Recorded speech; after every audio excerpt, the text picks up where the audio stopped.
Hello everyone, welcome back. This is Audum Shinde from APAG Ped Academy. So last lecture we have studied about mechanism of action, insulin, how it is responsible for GLUT4 transporter recruitment, how it is responsible for enzyme inhibition, enzyme stimulation. So now in this lecture we will study about pharmacological action of insulin. How it is responsible for decreasing gluconeogenesis, how it is responsible for increasing glycolysis, how it is responsible for glycogen synthesis.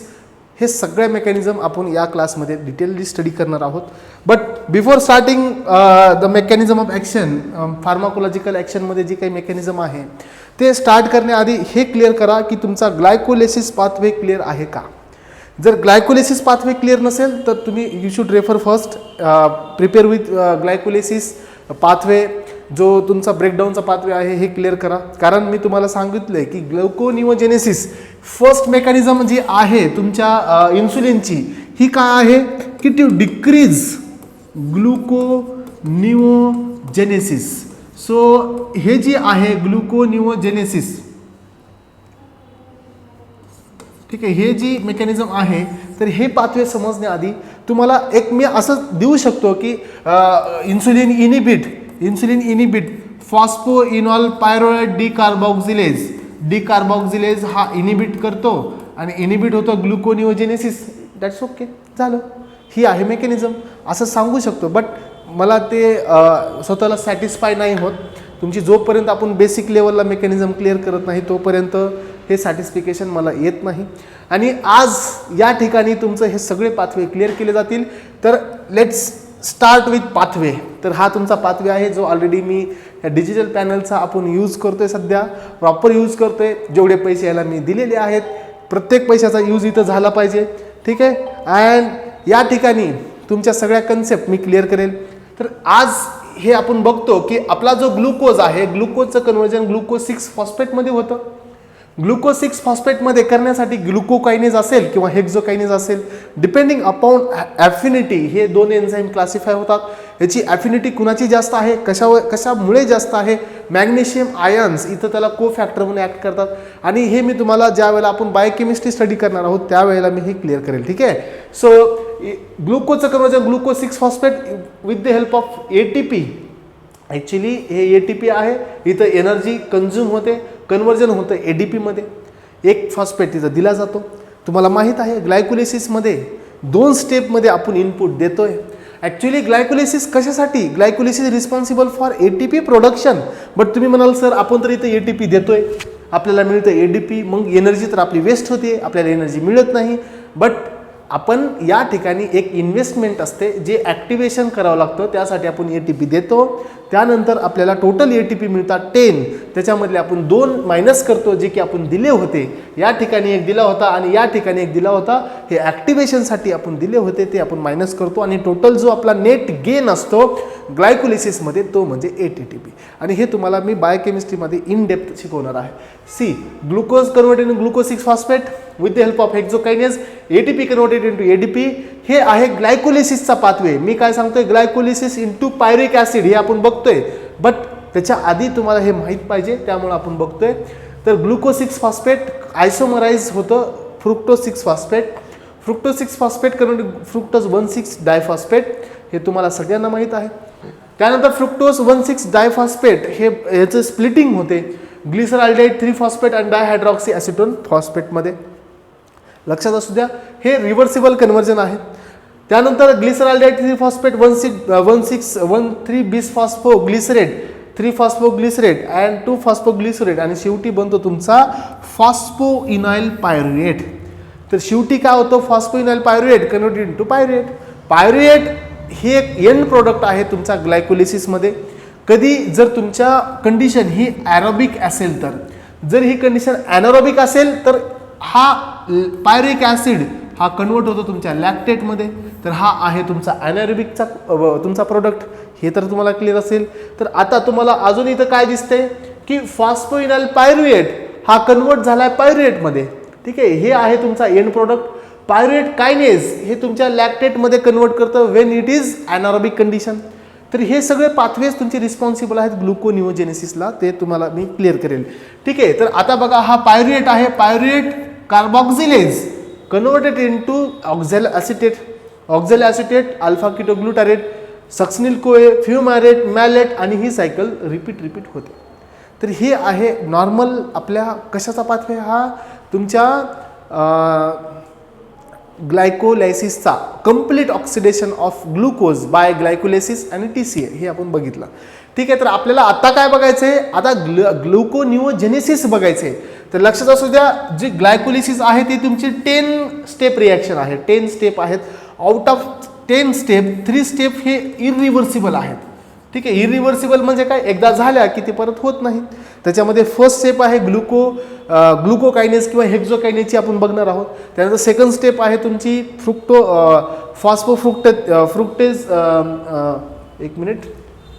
फॉस्फोफ्रुक्टोकायनेजची आहे. आणि third step आहे तुमची या ठिकाणी pyruvate कायनेजची. तर या 3 step ह्या completely कशा आहेत, इरिव्हर्सिबल आहेत. त्यामुळे या स्टेप इन्व्हॉल्व होत नाहीत तुमच्या ग्लुकोनिओजेनेसिसमध्ये. आता बघा, आता मी तुम्हाला एक पाथवे सांगितला, आता आपण दुसऱ्या पाथवेने बघू. आता इथं काय दिसते तुम्हाला की या ठिकाणी मी नंबरिंग दिलेली आहे 1 2 3 4 5 अशी. ही नंबरिंग काय आहे हे पण सांगेल तुम्हाला. आता काय होतं की पायरुविक ऍसिड, पायरुवेटचं conversion oxaloacetate alpha ketoglutarate succinyl CoA fumarate आणि मॅलेट. ज्या वेळेला तुमचं पायरुवेटचं कन्वर्जन, आता इथं अजून एक लक्षात असू द्या की या ठिकाणी दुसरी पण सायकल आहे, दुसरा पण प्रोडक्ट आहे. Pyruvate also converted into acetyl CoA. लक्षात असू द्या, acetyl CoA combine with pyruvic acid to form citrate. ही तुमची TCAची सायकल इथं कंप्लीट नाही आहे. ही एक बायपास पाथवे आहे. या बायपास पाथवेनी आपण ग्लायकोनिओजेनेसिस दाखवतोय. TCAची जर सायकल तुम्हाला कंप्लीट बघायची असेल तर तुमचं पायरुवेट कन्वर्टेड इनटू ॲसिटिल कोए एक कंबाईन होतो तुमचा ऑक्झॅल ॲसिटेट, फॉर्म होतो तुमचा सिट्रेट पासून होतो ग्लुटारेट, अल्फा कीटो ग्लुटारेट आणि सक्सिनिल कोए. तर हे कंप्लीट आहे. बट इथं आपण ग्लुकोनिओजेनेसिसला मेन फोकस करतोय, त्यामुळे ते पाथवे मी इथं घेतलेलं नाहीये. बघा की पायरुवेट कन्वर्ट होतो डायरेक्टली कुठं होतो, तो ऑक्झॅलो ॲसिटेटमध्ये, नॉट ॲसिटिल कोए. लक्षात असू द्या. तर हा जो आहे पायरुवेट कार्बॉक्सिलेज हा एन्झाईम रिस्पॉन्सिबल आहे की ऑक्झॅल ॲसिटेटमध्ये तो कन्वर्ट करतो. कारण ऑक्झॅल ॲसिटेट आता आपल्याला वापस जायचंय कशासाठी. आतापर्यंत आपण काय बघितलं, ग्लुकोजचं ब्रेकडाऊन बघितलं. आता आपण बघतोय normal pathophysiology, how glucose will synthesize. Glucose synthesize होतो ऑक्झॅल ॲसिटेट पासून. बट ऑक्झॅल ॲसिटेट का, कारण तुमचा हा पायरुवेट वापस फॉस्फोइनॉल पायरुवेट मध्ये कन्वर्जन होणार नाही. कारण फॉस्फोइनॉल पायरुवेट बघा इकडे या वापिस, फॉस्फोइनॉल पायरुवेट हा एकदा बनलेला आहे. इथं क्लिअर आहे का, सगळं दिसतंय तुम्हाला. ओके. हा फॉस्फोइनॉल पायरुवेट हा ब्रेकडाऊन प्रोडक्ट आहे याचा. मग आता हा फॉस्फोइनॉल पायरुवेट हा जर वापस गेला, कारण इथून सगळे कसे आहेत, रिव्हर्सिबल मेकॅनिझम आहेत. वापस जर जात असेल तर इथपर्यंत तो वापस येऊ शकतो फ्रुक्टोज 1,6 डायफॉस्फेट पर्यंत. या ठिकाणी ही मेकॅनिझम कशी आहे, इरिव्हर्सिबल आहे. या मेकॅनिझमला ह्याला काय करायचंय, जर आपल्याला वापस ग्लुकोजकडे जायचं असेल तर या मेकॅनिझमला आपल्याला बायपास करायचंय. लक्षात असू द्या. पुन्हा या या पण मेकॅनिझमला आपल्याला बायपास करायचंय.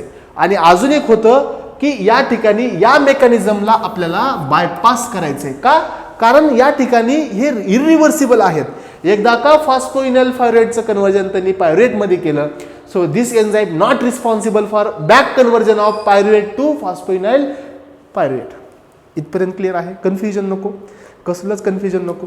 म्हणजे आता आपल्याला काय करायचंय की एकदा का हे सिंथेसिस झालं, समजा पायरुवेट बनलं, पायरुवेटचा हा एन्झाईम वापस फॉस्फोइनॉल पायरुवेट बनवणार नाही. आणि फॉस्फोइनॉल पायरुवेट रिस्पॉन्सिबल आहे तुमचा 2 फॉस्फोग्लिसरेट 3 ग्लिसरॉल्डेट आणि फ्रुक्टोज 1,6 डायफॉस्फेट. बट इथं काय होतं की हा एन्झाईम रिस्पॉन्सिबल नाही. त्यामुळं आता एक दुसरा आपल्याला पाथवे काढला पाहिजे. त्याच्यामुळे या पायरुवेटचं कन्वर्जन पायरुवेट कार्बॉक्सिलेजनी ऑक्झॅलो ॲसिटेटमध्ये होतं. बट ऑक्झॅल ॲसिटेट लक्षात असू द्या, ऑक्झॅल ॲसिटेट ही जी तुमची मायटोकॉन्ड्रियाची जी लेयर आहे, या मायटोकॉन्ड्रियाला तो परमेबल नाही, तो इम्परमेबल आहे. त्यामुळे काय होतं, in order to increase permeability या ठिकाणी ऑक्झॅल ॲसिटेटचं कन्व्हर्जन अल्फा कीटोग्लुटारेटचं कन्व्हर्जन सक्सिनिल कोएचं कन्व्हर्जन फ्युमारेट आणि होतं तुमचं मॅलेटमध्ये. आणि जर तुमचा मॅलेटमध्ये कन्व्हर्जन होत असेल ऑक्झॅल ॲसिटेटचं तर परत तो मॅलेट इझिली परमेबल आहे तुमच्या मायटोकॉन्ड्रियल मॅट्रिक्सला आणि मॅलेट तुमचा बाहेर पडतो. परत त्या मॅलेटचं कन्व्हर्जन वापस होतं तुमच्या ऑक्झॅलो ॲसिटेटमध्ये by malate dehydrogenase NAD plus converted into NADH+H. ठीक आहे, कळतं इथपर्यंत. आता इथं काय समजते तुम्हाला की हे आपण कशासाठी केलं, हे याच्या मागं काय रिझन होतं. कारण आपलं जे पायरुवेट आहे हे वापस फॉस्फोइनाइल पायरुवेटमध्ये कन्वर्ट होत नव्हतं, कारण ही प्रोसेस ही इरिव्हर्सिबल आहे. मग याला वापस कन्वर्ट करण्यासाठी आपण हा बायपास पाथवे आणला. या बायपास पाथवेनी आपण सक्सिनिल कोए फ्युमारेट मॅलेटचं कन्व्हर्जन वापस कशात झालं, oxaloacetate back converted into phosphoenol pyruvate with the help of phosphoenol pyruvate carboxylase CO2 बाहेर पडतो आणि या ठिकाणी रिमेंबर ATP नाही, या ठिकाणी GTPचं कन्व्हर्जन GDP मध्ये होतं. समजते का इथपर्यंत, क्लिअर आहे का. आणि या ठिकाणी without this step we can bypassing this step we will convert pyruvate into oxalic acetate back into cytosol. आणि परत तुमचं काय बनलं, आता सध्या आपण वापस जातोय. आता काय बनलं तुमचा फॉस्फोइनाइल पायरुवेट. हा कुठून बनला, हा बनला तुमच्या पायरुवेट पासून, हा बनला तुमच्या अल्फा कीटो ग्लुटारेट पासून, हा बनला तुमच्या सक्सिनिल कोए पासून. हे सगळे काय झाले तुमचे आता रॉ मटेरियल. म्हणजे मी एक स्टेटमेंट इथं देऊ शकतो की this all pyruvate, oxaloacetate, alpha keto glutarate, succinyl CoA, fumarate आणि malate, these all are responsible for synthesis of glucose. Yes or no? Yes, कारण ते सगळे रिस्पॉन्सिबल आहेत तुमच्या मॅलेट फॉर्मेशनसाठी, ते सगळे रिस्पॉन्सिबल आहेत तुमच्या फॉस्फोइनाइल पायरुवेटसाठी. मग आता जर समजा हे फॉस्फोइनाइल पायरुवेट जर वापस बनत असेल तर ही स्टेप कशी जाणार, आता हे वापस जाणार. म्हणजे तुमचं कोण बनलं, फ्रुक्टोज 1,6-बिसफॉस्फेट, जो की इंटरमिडिएट आहे ग्लुकोज सिंथेसिससाठी. मग आता आपण इथं आलो, ग्लुकोज 1,6-बिसफॉस्फेट आहे. मग आता परत आपण या एन्झाईमला सांगतो का फॉस्फोफ्रुक्टोकायनेज वापस आमचं फ्रुक्टोज 1,6 मध्ये एक फॉस्फेट काढून टाक, नाही का, कारण ही स्टेप तुमची इरिव्हर्सिबल आहे, या ठिकाणी तुमचं काम होणार नाही. मग आपण काय आहे, आपल्याला कोण पाहिजे, आपल्याला पाहिजे ग्लुकोज. कोण करतोय आपल्याला सध्या, कोण लागतंय, ग्लुकोज. मग ह्या ग्लुकोजचं स्टिम्युलेशन आपल्याला सिंथेसिस करायचं असेल तर आपल्याला काय करावं लागेल की असा कोणता तरी एन्झाईम घ्यावा लागेल जो तुमच्या फ्रुक्टोज 1,6 बायफॉस्फेट मधला, ठीक आहे, डायफॉस्फेट मधला एक फॉस्फेट ग्रुप काढणार. म्हणून या ठिकाणी पर्टिक्युलरली सेपरेट एन्झाईम यूज केला जातो, फ्रुक्टोज 1,6-बिसफॉस्फेटेज. ज्या वेळेला आपण फॉस्फेटेज बोलल त्या वेळेला तुमचा एक फॉस्फेट काढला जातो. हा एक फॉस्फेट बाहेर पडेल तर तुमचं 1,6च्या ठिकाणी ओनली 6 राहणार, फ्रुक्टोज 6 फॉस्फेट. आता ही स्टेप परत कशी आहे, रिव्हर्सिबल आहे, आयसोमरायझेशन. परत काय होईल, फ्रुक्टोज 6 फॉस्फेट रिव्हर्सिबल होईल glucose 6 phosphate depending upon body requirement. आणि परत आता हे ग्लुकोज 6 फॉस्फेट परत ग्लुकोजमध्ये जायचं आहे, तर या ठिकाणी ही स्टेप कशी आहे, इरिव्हर्सिबल आहे. त्यामुळे हा पण इथं काम करणार नाही. आपण परत न्यू एन्झाईम इथं टाकला, न्यू एन्झाईम बॉडीने युटिलाइज केला. आणि हे एन्झाईमचं ऍक्टिव्हेशन कोण केलं सांगा मला, या एन्झाईमचं ऍक्टिव्हेशन कोण केलं, याचं आणि त्या आपण जे बघितलं फॉस्फोइनाइल पायरुवेट कार्बोक्सिलेज, याचं ऍक्टिव्हेशन केलं तुमच्या रास सिस्टीमनी. रास म्हणजे तुमची कॅस्केड फॉस्फोरिलेशन जे आपण बोललो होतो इन्सुलिनच्या ऍक्टिव्हेशन नुसार, तर ते इथं ऍक्टिव्हेट झाले. आणि या ठिकाणी बघा कसं होतं ते, हे सिंथेसिस वापस झालं आणि शेवटी काय बनला, ग्लुकोज. आतापर्यंत आपण बघतोय, या एन्झाईमचं ऍक्टिव्हेशन नाही करणार ऍक्च्युली, कारण इन्सुलिन या एन्झाईमचं ऍक्टिव्हेशन नाही करणार, इन्सुलिन या एन्झाईमचं इनिबिशन करणार, मी सांगेल आता. ठीक आहे, आतापर्यंत आपण काय बघितलं, आतापर्यंत आपण बघत होतो की नॉर्मल मेकॅनिझमनी ग्लुकोजचं ब्रेकडाऊन कसं होतं आणि त्याच पाथवेने रिव्हर्सिबल बाय इस्केपिंग 3 स्टेप आपण स्किप करतो, जे की आपल्या इरिव्हर्सिबल आहे. 3 मधल्या कोणत्या, एक ही आणि एक दुसरी आणि एक दुसरी, ज्या ठिकाणी पायरुवेट बनलं होतं. तर या 3 स्टेप स्किप करून जे बाकीच्या 7 स्टेप आहेत जे रिव्हर्सिबल आहेत या स्टेपचा यूज करून आपण कसं ग्लुकोज बनवतो हे आपण बघितलं. ग्लायकोलिसिस कसं होतं आणि ग्लायकोनिओजेनेसिस कसं होतं या दोन्ही कन्सेप्ट मी तुमच्या क्लिअर केलेले आहेत. आय होप सगळ्यांना हे क्लिअर असेल.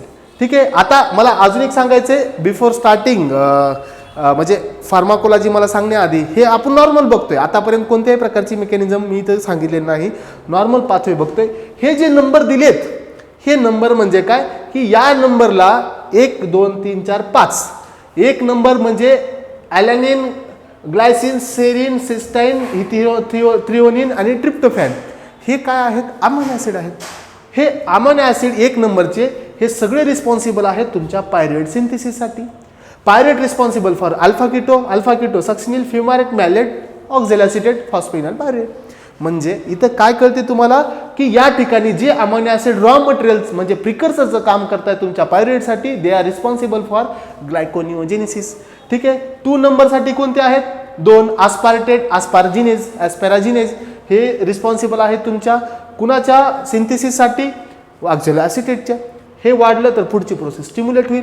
सेम वेनी 1 2 3 4 5 हे सगळे रिस्पॉन्सिबल आहेत. हे सगळे अमायनो ॲसिड रिस्पॉन्सिबल आहेत तुमच्या इन्क्रीजिंग ग्लुकोनिओजेनेसिस.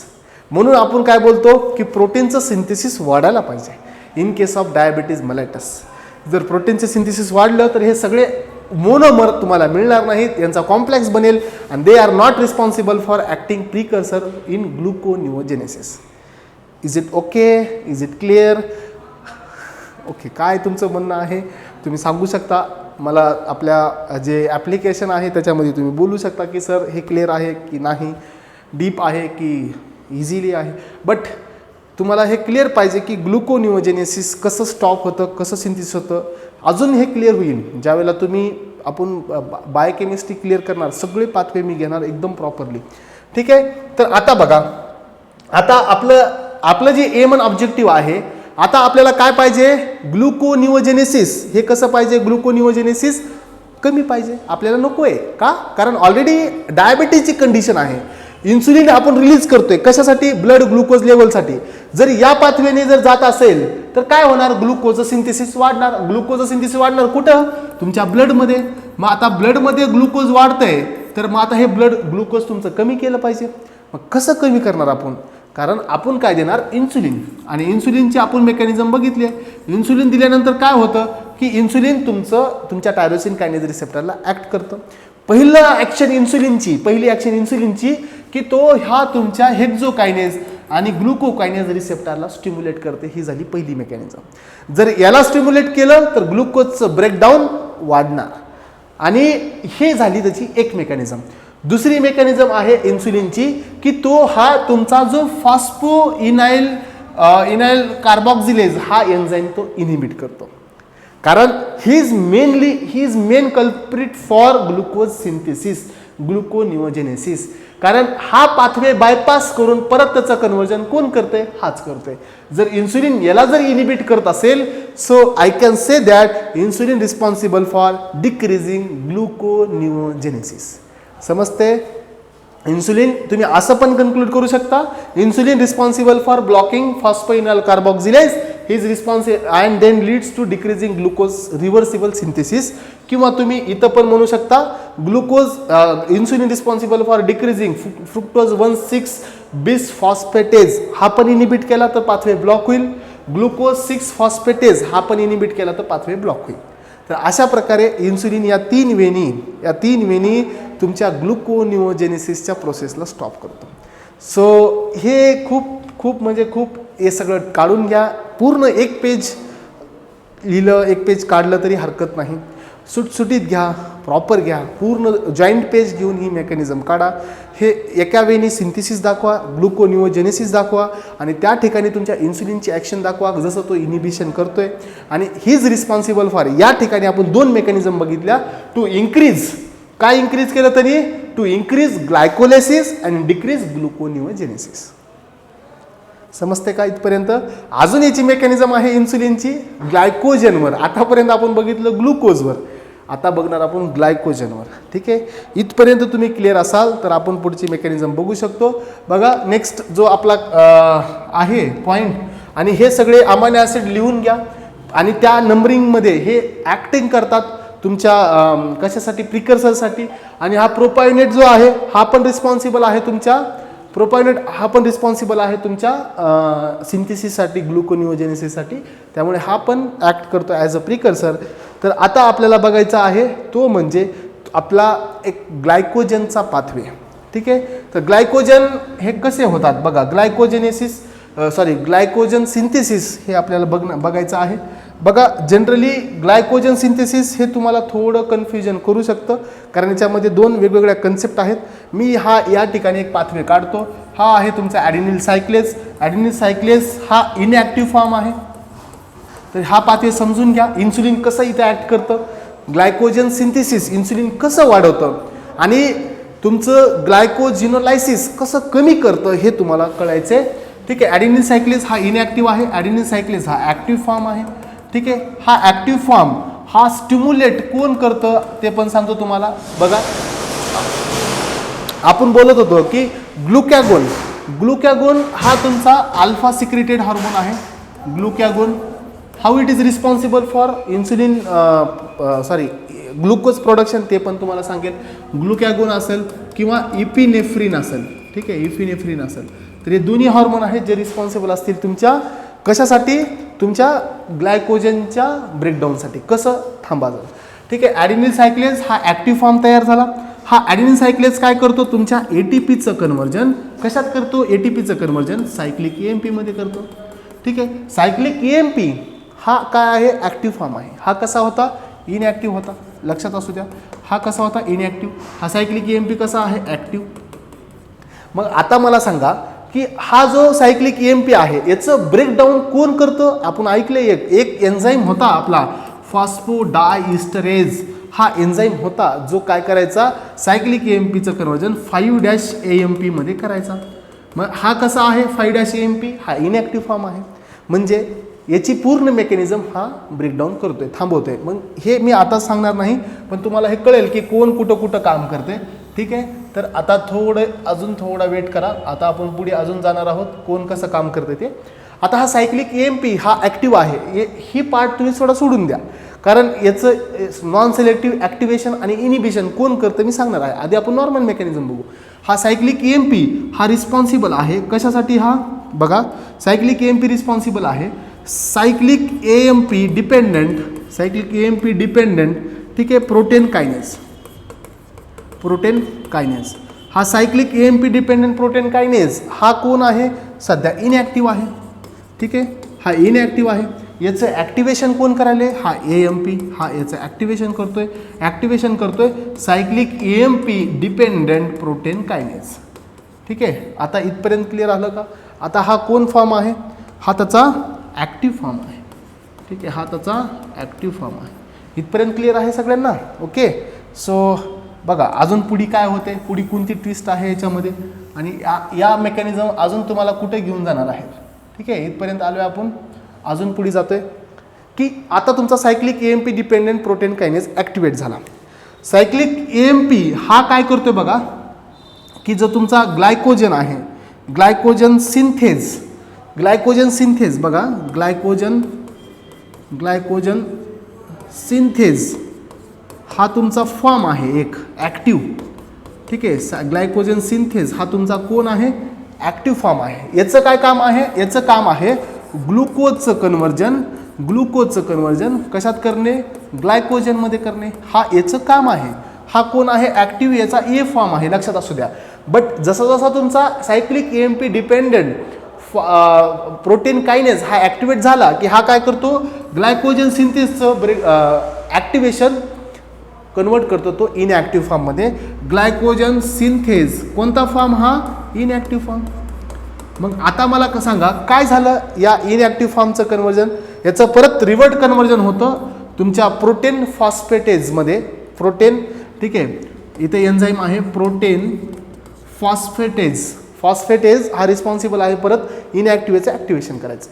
बट आता काय कळालं तुम्हाला, मला सांगा की ग्लायकोजन जसा ॲक्टिवेट झाला नॉरइफिनेफ्रिन असेल, इफिनेफ्रिन असेल, हे ज्या वेळेला ॲक्टिवेट होतील, ठीक आहे, ॲड्रेनलिन असेल, हे तुमच्या ॲड्रेनल सायक्लेजला ॲक्टिव्ह केलं. त्यांनी ॲड्रेनल सायक्लेजने सायक्लिक EMPचं ॲक्टिवेशन केलं. सायक्लिक EMP ॲक्टिवेट झाल्यावर त्यांनी प्रोटीन कायनेजचं ॲक्टिवेशन केलं. Protein kinase responsible for inactivation of glycogen synthase, हा एन्झाईमचं इनॲक्टिवेशन केलं. आणि आपल्याला सध्या डायबिटीज कंडिशन आहे, ठीक आहे, डायबिटीज मेलायटसची कंडिशन आहे. या कंडिशनमध्ये आपण काय करतोय की ग्लुकोजचं कॉन्सन्ट्रेशन कमी करतोय by increase in concentration of glycogen. हे सगळ्यांना क्लिअर आहे. बट इथं काय होतंय की ग्लायकोजनचं इनॲक्टिवेशन झाल्यानंतर ग्लुकोजचं जे कन्व्हर्जन होणार आहे ग्लायकोजनमध्ये ते थांबलंय. म्हणजे काय की या ठिकाणी अल्टिमेटली या दोघांच्या इफेक्टमुळे तुमच्या ग्लुकोजचं कॉन्सन्ट्रेशन वाढायले, कारण ही प्रोसेस ब्लॉक झाली आणि ग्लुकोजचं कॉन्सन्ट्रेशन वाढते आणि ग्लायकोजनचं कॉन्सन्ट्रेशन कमी होते, म्हणून हायपरग्लायसेमिया होते. आता कळालं तुम्हाला वाय ग्लायकोजन, तुम्ही ॲड्रेनलिन म्हणा, इफिनेफ्रिन म्हणा, they are responsible for glycogenolysis, ग्लुकोजचं ब्रेकडाऊन. किंवा ग्लुकोजचं ब्रेकडाऊन अजून पुढे आहे, ते पण सांगेल मी तुम्हाला. बट ग्लायकोजेनेसिस म्हणजे ग्लायकोजनचं सिंथेसिस फ्रॉम ग्लुकोज कसा हा ग्लायकोजन आणि इफिनेफ्रिन थांबवतील. आणि आता यांचा फायनल रिझल्ट काय आला? इथं फायनल रिझल्ट आला तुमच्या इन्क्रीजिंग झालं ग्लुकोजचं कॉन्सन्ट्रेशन इन ब्लड. म्हणून आपण बोलतो की आतापर्यंत मी बघितली ही आहे आपली normal mechanism. Glucagon epinephrine responsible for hyperglycemia by glycogen synthesis inhibition. म्हणजे ग्लायकोजिनोसिस डिक्रीज केलं त्यांनी बाय इनिबिटिंग किंवा inactivation of glycogen synthase active form into inactive form. हे झालं नॉर्मल. आता आपल्याला बघायचे इन्सुलिन, ठीक आहे. या ठिकाणी इन्सुलिनची काय मेकॅनिझम आहे, how insulin revert this action, insulin कशी ॲक्शन ही वापस घेऊन जातो. बघा सिम्पल आहे, काहीच अवघड नाही. इन्सुलिन काय करतो, हा जो तुमचा फॉस्फोडायस्टरेज एन्झाईम आहे, या फॉस्फोडायस्टरेजला इन्सुलिन तुमचा स्टिम्युलेट करतो. जर इन्सुलिनने त्याला स्टिम्युलेट केलं तर हा फॉस्फोडायस्टरेज सायक्लिक EMPचं ब्रेकडाऊन करेल 5' मध्ये. आता इथं जर याचं ब्रेकडाऊन झालं, he is not responsible for activation of cyclic EMP dependent protein kinase. Then पुढची सगळी प्रोसेस ब्लॉक होईल, याचं इनॲक्टिवेशन थांबेल अँड याचं ॲक्टिवेशन वाढेल आणि ही is responsible for glucose converted into glycogen and final result into glycogenesis म्हणजे काय, ग्लुकोजचं कन्वर्जन ग्लायकोजनमध्ये. अल्टिमेटली इन्सुलिनचा जो इथं इफेक्ट मिळेल, या ठिकाणी इन्क्रीज इन होईल ग्लायकोजन कॉन्सन्ट्रेशन अँड डिक्रीज होईल ग्लुकोज कॉन्सन्ट्रेशन अँड ही glycogen not responsible for diabetes mellitus. आतापर्यंत जे मेकॅनिझम बघितल्या किती झाल्या? फर्स्ट बघितली आपण डिक्रीज ग्लुकोनिओजेनेसिस, त्यानंतर इन्क्रीज ग्लायकोलायसिस, हे पण बघितलं आपण, ठीक आहे. त्यानंतर आता आपण बघितलं इम्प्रूव्ह ग्लायकोजेनेसिस. हे क्लिअर झाल्या का? 3 मेकॅनिझम होईलच पाहिजे. एवढ्या पार A to Z पाथवे मी इथं घेतोय, होईलच पाहिजे, ठीक आहे. तर अजून एक आहे या ठिकाणी की पुढच्या पाथवेनी अजून एका पाथवेनी हा काम करतो. कोणता पाथवे आहे ते? रेग्युलेशन ऑफ फॉस्फोरिलेज जो एक एन्झाईम आहे, त्यावर मी तुम्हाला डिस्कस करेन, but not in this lecture. Next लेक्चरमध्ये ते डिस्कस करेल, ठीक आहे. त्या लेक्चरमध्ये ते डिस्कस करेल आणि राहिलेला पार्ट पूर्ण इन्सुलिनचा तुम्हाला दाखवला जाईल. मी PPT लावेल. या ठिकाणी जो रायटिंग पार्ट आहे, ओके, फक्त रायटिंग पार्ट इथं तुम्हाला देईल. तुमचं हा इन्सुलिन जो पूर्ण चॅप्टर आहे हा फिनिश होईल, ठीक आहे. सॉरी. आणि अशा प्रकारे आपला हा इन्सुलिन प्रिपरेशन कंप्लीट होतील. मग आपण स्टार्ट करू ओरल हायपोग्लायसेमिक एजंट आणि खूप प्रॉपर वेनी आपण कवर करतोय. त्यामुळे बी हॅप्पी, बी स्पिरिच्युअल इथं राहा तुम्ही आणि ह्या सगळ्या याचा एन्जॉय करा, ह्या सगळ्या मेकॅनिझमचा एन्जॉय करा, ठीक आहे. Okay, thank you guys. आणि सगळ्यांनी या सगळ्या कन्सेप्ट ॲझम्पशननीच लक्षात ठेवा. नुसतं ग्लुकोनिओ असं काहीच नाही बोलायचं. कन्सेप्च्युअल हेच आपलं उद्दिष्ट आहे. Thank you so much.